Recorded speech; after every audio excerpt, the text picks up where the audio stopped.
The 24 Hours of the Passion by Luisa Piccarreta. Preparation for each hour. O my Lord Jesus Christ, prostrate in your divine presence, I implore your most loving heart to admit me to the sorrowful meditation of the 24 hours in which, for love of us, you wanted to suffer so much, in your adorable body and in your most holy soul, unto death on the cross. Oh, please, give me help, grace, love, deep compassion and understanding of your sufferings, as I now meditate on this hour. And for those which I cannot meditate, I offer you my will to meditate on them, and I willingly intend to meditate on them in all the hours in which I have to apply myself to my duties or to sleep. Accept, O merciful Lord, my loving intention, and let it be beneficial for me and for all, as if I effectively and in a saintly way accomplished what I wish to practice. Meanwhile, I give you thanks, O my Jesus, for calling me to union with you by means of prayer. And to please you more, I take your thoughts, your tongue, your heart, and with this I intend to pray, fusing all of myself in your will and in your love, and stretching out my arms to hug you, I place my head on your heart, and I begin. 15th hour, from 7 to 8 a.m.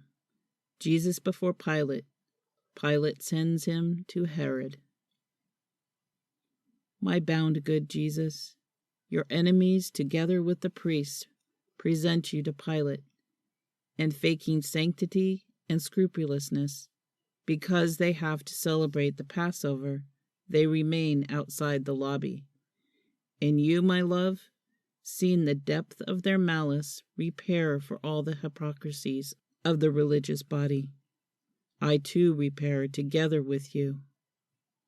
But while you occupy yourself with their good, they begin to accuse you before Pilate, vomiting all the poison they have against you. Showing himself unsatisfied with the accusations they make against you, Pilate calls you aside to be able to condemn you with reason, and alone he examines you and asks you, "Are you the King of the Jews?" And you, Jesus, my true King, answer, "My kingdom is not of this world. Otherwise, thousands of legions of angels would defend me." And Pilate, moved by the sweetness and the dignity of your words, surprised, says to you, "So you are a king." And you, "You say it. I am, and I have come into the world to teach the truth." And Pilate, without wanting to know anything else, convinced of your innocence, goes out to the lobby and says, "I find no guilt in this man." Enraged, the Jews accuse you of many other things, and you remain silent. You do not defend yourself. You repair for the weaknesses of the judges when they are faced by the arrogant. You repair for their injustices, and you pray for the innocent, oppressed, and abandoned. Then, seeing the fury of your enemies, Pilate sends you to Herod to get rid of you. Jesus before Herod. My divine King, I want to repeat your prayers and reparations as I accompany you to Herod. I see that your enemies, enraged, would want to devour you, and they lead you among insults, mockeries, and derisions. And so they make you arrive before Herod, who, swelling up, asks you many questions. You do not answer him, and do not even look at him.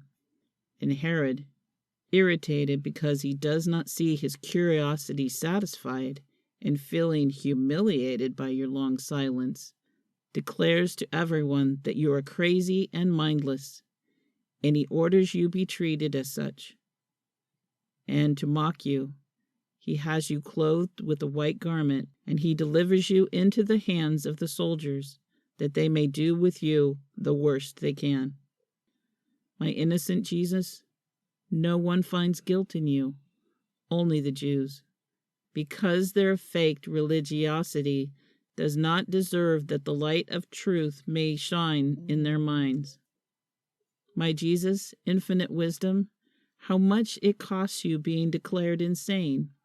Abusing you, the soldiers cast you to the ground, trample you, smear you with spit, despise you, beat you with rods, and the blows are so many that you feel you are dying. The pains, the ignominies, the humiliations they inflict on you, they are so great and so many that the angels weep and cover their face with their wings in order not to see them. My crazy Jesus, I too want to call you crazy, but crazy with love. And your folly of love is such that, instead of becoming upset, you pray and repair for the ambitions of the kings and of the leaders who aspire to kingdoms for the ruin of the peoples, for the many slaughters they cause, and the so much blood they cause to be shed for their whims, for the sins committed in courts, in the palaces, and in the militia. My Jesus, how tender it is to see you pray and repair in the midst of so many outrages. Your voice resounds in my heart, and I follow whatever you do. And now, let me place myself at your side, share in your pains, and console you with my love. And driving the enemies away from you, I take you in my arms to refresh you and to kiss your forehead. My sweet love, I see that they give you no peace. Herod sends you to Pilate. If coming was painful, going back will be more tragic, because I see that the Jews are more furious than before, and they are determined to make you die at any cost. Therefore, before you leave the palace of Herod, I want to kiss you to prove my love to you in the midst of so many pains. And you, strengthen me with your kiss and with your blessing, that I may follow you before Pilate. Thanksgiving after each hour. My lovable Jesus, you have called me in this hour of your passion to keep you company, and I have come.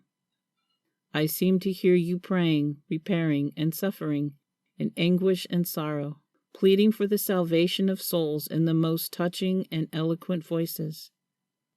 I tried to follow you in everything, and now, having to leave you for my usual occupations, I feel the duty to say to you, thank you, and I bless you.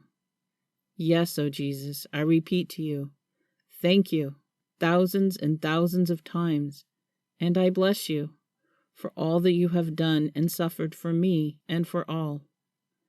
I thank you and I bless you for every drop of blood you shed, for every breath, for every heartbeat, for every step, word, glance, bitterness, and offense which you endured.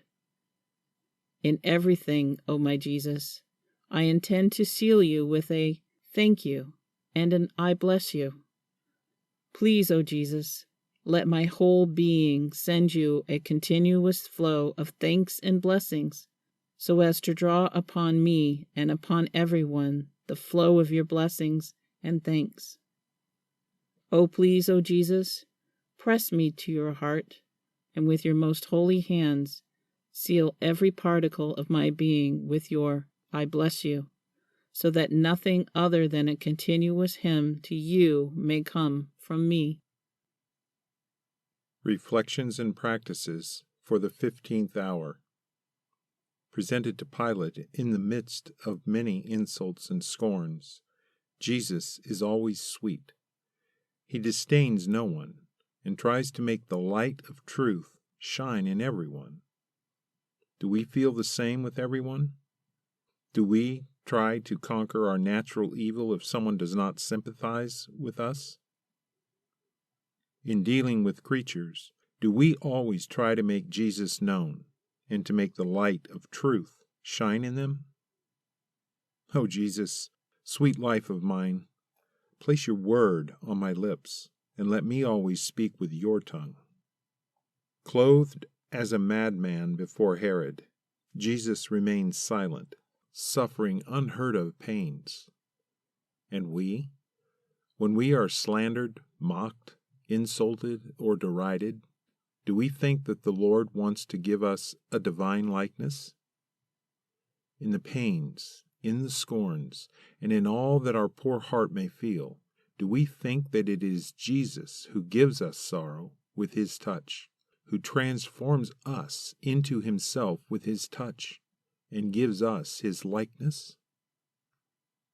And as suffering returns to us, do we think that Jesus, in looking at us, is not satisfied with us, and therefore gives us another squeeze in order to render us completely like him?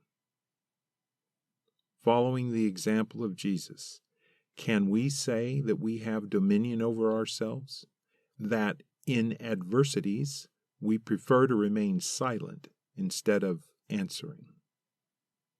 Do we ever let ourselves be won by curiosity? In every pain that we may suffer, we must place the intention that it be a life that we give to Jesus in order to plead for souls.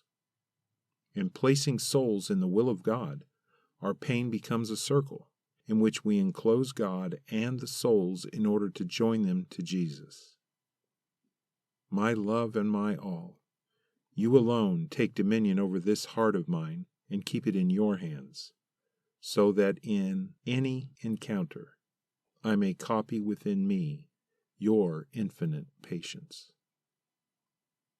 Fiat.